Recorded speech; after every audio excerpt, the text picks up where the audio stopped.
ગુજરાત વિકાસ model છે, છતાં પણ ગુજરાતમાં ધંધો રોજગારની પરિસ્થિતિ એવી નિર્માણ પામી છે કે જ્યાં જીવન નિર્વાહ કરવું પણ મુશ્કેલી પડી રહી છે।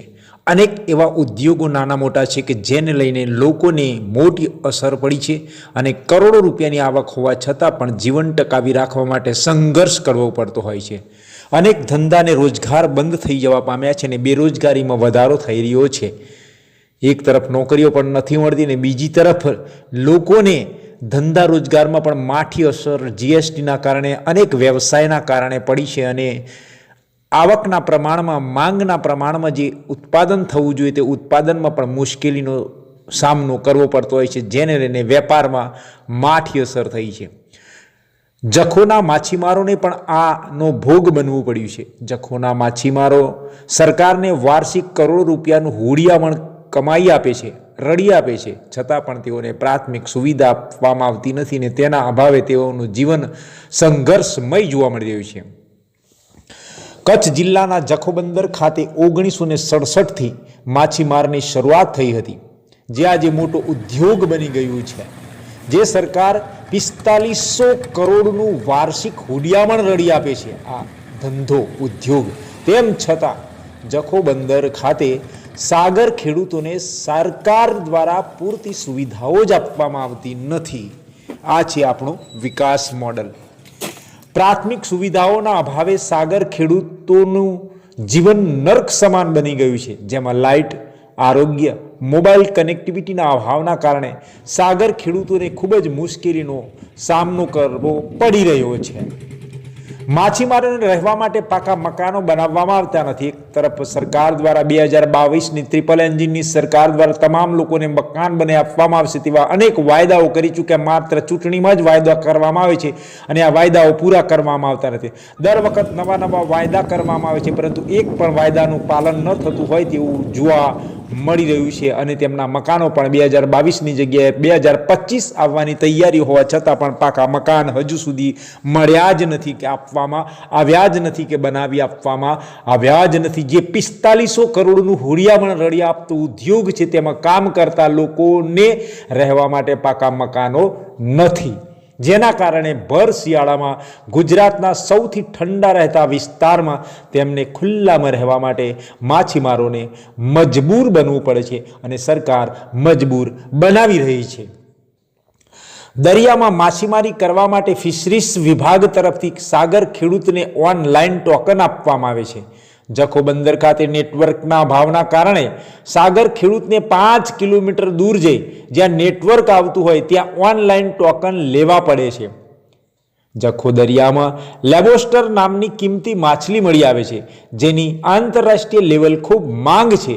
આ માછલીના માછીમારોને સારા ભાવ મળે છે, પરંતુ જખો બંદર ખાતે લાઇટ ન હોવાના કારણે માછીમારો લોબસ્ટર માછલીને બોક્સમાં સમયસર પેક કરી શકતા નથી।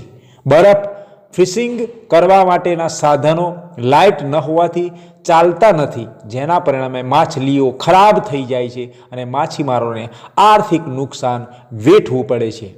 માછીમારોની મહેનત પર પણ પાણી ફરી વળે છે। જેવી રીતે ખેડૂતોને ખેતી પર પાણી ફરી વળતું હોય, જે વરસાદ પર આધારિત ખેતી હોય છે, તેવી જ હાલત માછીમારોની થઈ છે અને આર્થિક નુકસાન માછીમારો વેઠી રહ્યા છે કે જ્યાં 4500 કરોડનું ટર્નઓવર હોવા છતાં પણ તેઓને પ્રાથમિક સુવિધાઓનો અહીંયા અભાવ જોવા મળી રહ્યો છે। ત્યારે ગુજરાત વિકાસ મોડલની માત્ર વાતો અને તે પણ કાગળ પર જ હોય તેવું જોવા મળી રહ્યું છે।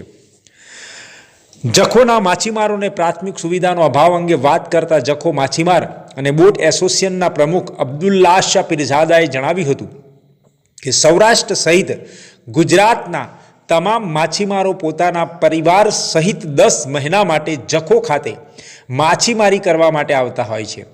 સરકારને મત્સ્ય ઉદ્યોગ થકી કરોડો રૂપિયાનું હુડિયામણ રડી આપતો માછીમાર વર્ગ હાલ ડચકા મારી રહ્યો છે। 2022માં સરકાર દ્વારા જખો બંદર ખાતે ડિમોલેશન કરવામાં આવ્યું હતું। એક બાજુ સરકાર કરોડો રૂપિયાના ખર્ચે જખો બંદર ખાતે 121 કરોડના ખર્ચે સ્માર્ટ ઇન્ટિગ્રેટેડ ફિશ હાર્બર તરીકે વિકસાવવા કરોડો રૂપિયાનો ખર્ચ કરી રહી છે, તો બીજી બાજુ સરકાર માછીમારોને પ્રાથમિક સુવિધાથી વંચિત રાખી તેમને હેરાન અને પરેશાન કરી રહી છે। જેના પરિણામે જખો બંદરના માછીમારોનું જીવન નર્ક સમાન બની ગયું છે। જુઓ, આવી રીતે કરી શકાય ખરું? સરકાર આવા કાયદા અને નિયમો કેમ બનાવતી હશે જેથી કરીને ગરીબ અને મધ્યમ વર્ગના લોકોનું જીવન દોહલું બની જતું હોય છે અને તેઓ અનેક સુવિધાઓથી વંચિત રહી જતા હોય છે? તેમાં સરકારનો હાથ જોવા મળી રહ્યો છે। જખો બંદર ખાતે માછીમારોને પડતી હાલાકીના મુદ્દે મદદનીશ મત્સ્ય ઉદ્યોગ નિયામકની કચેરી ભુજના અધિકારી મહેશ દાફડાએ જણાવ્યું કે હાલમાં જખોના માછીમારોને ફિશરીઝ ડિપાર્ટમેન્ટ તરફથી શુદ્ધ પીવાના પાણીની વ્યવસ્થા કરવામાં આવે છે। આગામી સમયમાં અપગ્રેડેશન ફિશિંગ હાર્બરનો પ્રોજેક્ટ પૂરો થયા બાદ જે કામગીરી હાલ નથી થઈ શકતી તે કામગીરી કરવામાં આવશે અને વધુ સુવિધાઓ માછીમારોને આપવામાં આવે તેવો પ્રયાસ કરવામાં આવશે। છેલ્લા 75 વર્ષની ઉજવણી થઈ રહી છે, ભારતને આઝાદ થયા ત્યારે 75 વર્ષે પણ હાલમાં તો પ્રયાસો થઈ રહ્યા છે સુવિધાના નામે। વધુમાં અધિકારીઓએ જણાવ્યું કે જખો ખાતે પ્રાથમિક મૂળભૂત સુવિધા જેવી કે આરોગ્ય, મોબાઈલ કનેક્ટિવિટી, લાઇટ, પાણી વિતરણ, રહેવા સહિતની જે સમસ્યાઓ છે હાલમાં 75 વર્ષના આઝાદીનો સમય વીતવા છતાં કે જ્યાં 4500 કરોડનું ટર્નઓવર થતું હોય અને જે 4500 કરોડના ટર્નઓવર માટે મહત્વનો રોલ અદા કરતા હોય અને માછીમારી ઉદ્યોગનો જે લોકો પ્રયત્ન કરતા હોય તેમને જ આ વ્યવસ્થા મળતી નથી। આ મુદ્દે જિલ્લા કક્ષાની સંકલન સહ ફરિયાદ બેઠકમાં સંલગ્ન વિભાગોમાં પણ ચર્ચા કરી છે। જે તે વિભાગને લિખિતમાં જાણ કરવામાં આવશે અને જખો ખાતે વહેલી તકે માછીમારોને પૂરતી પ્રાથમિક સુવિધા આપવામાં આવે તેવી કાર્યવાહી કરવામાં આવશે તેમ હાલમાં તો જણાવવામાં આવ્યું છે। હવે આ વચન આપવામાં આવ્યું છે તે કેટલું પૂર્ણ થાય છે તે જોવાનું રહે। નેતાઓ તો અનેક વચનો આપી ચૂક્યા છે પરંતુ નેતાઓના વચન પર કોઈ ભરોસો કરે એવું તો હવે લાગતું નથી। ત્યારે આવનાર સમયમાં તેમને અધિકારીઓ દ્વારા જે આશ્વાસન આપવામાં આવે છે તે પૂર્ણ થશે કે નહીં તે જોવાનું રહ્યું। હું જખો બંદર માછીમાર અને બોટ એસોસિએશનનો પ્રમુખ છે। મારું નામ અબ્દુલ શાહ પીરજાદા છે। યાતનાઓ અને મુશ્કેલીઓ તો માથા ઉપર રાખીએ તો પણ એ પહોંચી ન શકે એટલીઓ યાતનાઓ છે, પણ તાત્કાલિક આનો નિર્ણય કરવામાં આવે અને સુખદ સમાધાન કરવામાં આવે ને એ લોકોને માછીમારોની માગણી સ્વીકારવામાં આવે તો પહેલો તો બેન્કિંગ સુવિધા માટે ઓનલાઈન જે ભારત વિશ્વમાં ક્યાં પહોંચી ગયો છે ને જખો બંદર હજી 18મી સદીમાં જીવે છે એવો અમને આભાસ થાય છે કે જખો બંદર ઉપર કોઈ પણ મોબાઈલ નેટવર્ક નથી, જેના લીધે બેન્કિંગ સુવિધાનો જે લાભ મળે એ લાભ નથી મળતો। જખો બંદર ઉપર કોઈ નેટવર્ક નથી, જખો બંદર ઉપર કોઈ ટાવર નથી। હા, હું સિક્યુરિટી એજન્સીની વાત ઉપર અને કલેક્ટર સાહેબની વાત ઉપર હું સમજ છું કે સેન્સિટિવ એરિયા છે તો જખો બંદર સેન્સિટિવ એરિયા છે તો કોટેશ્વર ને નાણ સરોવરમાં 3-3, 4-4 ટાવર લાગેલા છે તો પાકિસ્તાનની બાજુમાં તો લખપત અને નાણ સરોવર કોટેશ્વર બાજુમાં થાય છે, જખો તો 80 કિલોમીટર દૂર છે। તો આ બાબતે પણ એક વિચારવા જેવી વસ્તુ છે। બીજું, આરોગ્ય બાબતે અમને 30 કિલોમીટરથી 40 કિલોમીટર અમને નલિયા જવું પડે છે, ભુજ જવું પડે છે 120 કિલોમીટર। તો આ બાબતે સરકાર અને ફિશરી ડિપાર્ટમેન્ટ અને કલેક્ટર યોગ્ય થવા આપના માધ્યમથી મારી વિનંતી છે। નમસ્કાર, મારું નામ મહેશ દાફડા છે। હું મત્સ્યોદ્યોગ અધિક્ષક ભુજ તરીકે અત્યારે કાર્યરત છું। આપણે કચ્છ જિલ્લામાં કુલ 18 મત્સ્ય ઉતરાણ કેન્દ્રો આવેલા છે। તે પૈકી મુખ્ય જે આપણું ફિશિંગ હાર્બર છે એ જખો આવેલું છે।